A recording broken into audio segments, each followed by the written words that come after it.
शिव गुरु के चरणों में प्रणाम करता हूँ।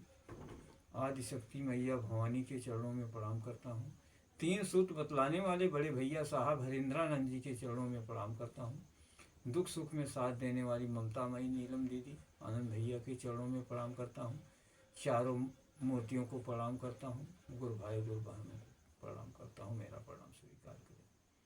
जागा जागा महादेव, हर हर महादेव की जय। बोलो शंकर भगवान की। चंदा मामा सबके मामा, शिव बाबा घर घर के बाबा। ऐसा कहना आसान है लेकिन समझना कठिन है। जगत गुरु आदि गुरु सुशोभित होने वाले जिन प्राणदायियों गुरु का काम करते हैं, ऐसे में घर घर भगवान शिव पूजित हैं। जिन लोगों ने अंधविश्वास में शिव को गुरु बनाया, उन्होंने परिणाम पाया। हम लोग भी शिव को गुरु बनाकर अध्यात्म की कुंजी प्राप्त कर सकते हैं। शिव शिष्यता ग्रहण करने के तीन सूत्र हैं। प्रथम, हे शिव, आप मेरे गुरु हैं, मैं आपका शिष्य हूँ, मुझ दुखिया भिखारी के ऊपर दया करें। जब आपको दया मिल जाए तो भगवान भोलेनाथ का चर्चा सुने। दूसरा है चर्चा, जब आपको पहले भगवान भोलेनाथ से दया मांगे, दया मिल जाए तो चर्चा करें, एक दूसरे से बताएं कि भगवान भोलेनाथ में बहुत दया है। आप सब गुरु भाई गुरु बहन भगवान भोलेनाथ को गुरु बना लीजिए।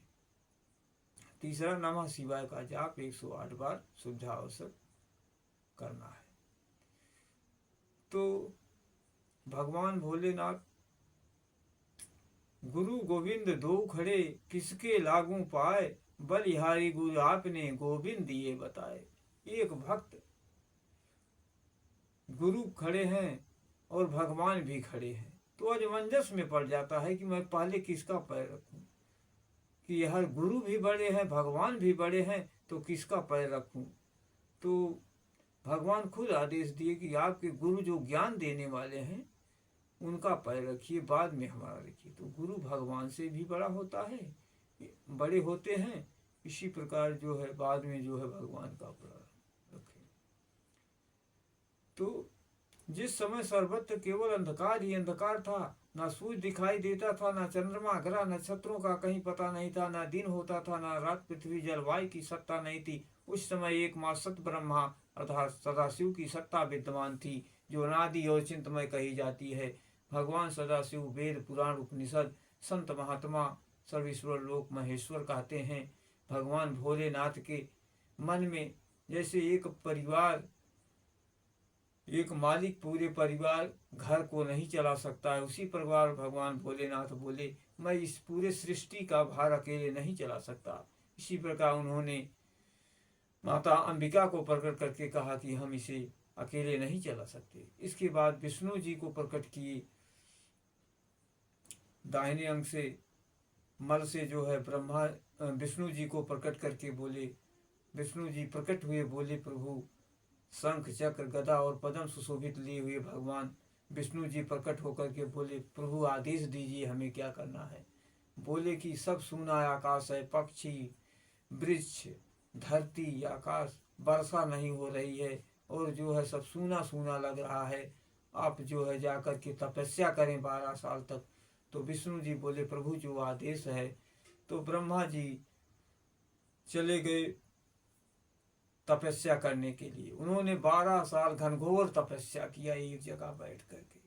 उनके शरीर से जल धाराएं निकलने लगी, जिससे सूना आकाश भर गया, सब जगह हरियाली ही हरियाली हो गई। उनके उसी में भगवान विष्णु सो गए, उनके नाभि से कमल प्रकट हुआ।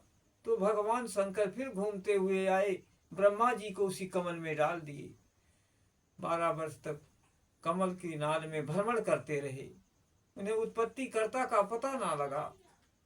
विष्णु जी जो है और ब्रह्मा जी दोनों जी में विवाद छिड़ गया, झगड़ा होने लगी। तो बोले, ना वो हार रहे हैं ना वो जीत रहे हैं, दोनों आदमी में युद्ध हो रहा है। ना वो थक रहे हैं, ना विष्णु जी थक रहे हैं, ब्रह्मा जी थक रहे हैं, कोई नहीं हार रहा है। तो बोले कि हे सृष्टिकर्ता, पालन करने वाले, हमें उत्पत्ति करने वाले आप कौन हैं, हमें आकर के आप आएं और हमें बताएं। तो भगवान शिव प्रकट हो गए, बोले सृष्टिकर्ता मैं ही दोनों की उत्पत्ति किया हूँ, आप दोनों आदमियों का पालन है हमारी तरफ से। ब्रह्मा का काम है जो आदमी जब जैसे उत्पत्ति होगा उसके जीवन के बारे में लिखना है, उसको कि कैसे उसका जन्म होगा, कहाँ होगा, कब मृत्यु होगी, उसके बारे में आपको लेखनी लिखना है।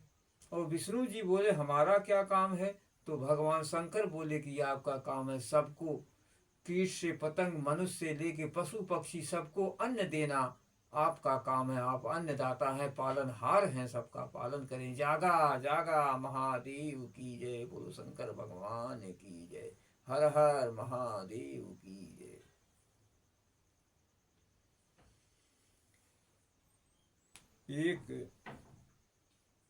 एक बार कौन सा ऐसा राज्य मिलता है, वहां हर जगह युद्ध केवल राज्य के लिए लड़ाई होती है, हर जगह धन के लिए और राज्य के लिए लड़ाई हुई बहुत राजाओं में। लेकिन एक ऐसा राज्य मिलता है जहां केवल धर्म और प्रेम के कारण वहां युद्ध हो रहा है। वो श्री राम की नगरी ऐसी है कि राम जो है अपने पिता की आज्ञा का पालन करने के लिए जंगल में चल देते हैं। अपने पत्नी के कहने पे पत्नी ने मांगा कि मेरा पुत्र भरत राज का अधिकारी होगा, और राम को 14 वर्ष का वनवास मांग ली। राजा दशरथ जी राम को बड़े दुख के साथ जो है उन्हें वनवास को, वो अपने पिता की, जो पुत्र ऐसा हो कि अपने पिता की समस्या को जानकर वो काम पूरा कर ले, उनके दुख को जान करके, उन्हें पुत्र मोह था, राम को अति प्रिय थे। पुत्र पिता की हृदय की बात को जान करके, भगवान दशरथ जी के हृदय की बात को जान करके, हमारे पिता इस समय घायल एक शेर के समान पड़े हुए हैं, इनकी जो है बात हमें मानकर भगवान राम, सीता और लक्ष्मण तीनों भाई वनवास को चल देते हैं। और पुत्र मोह में राजा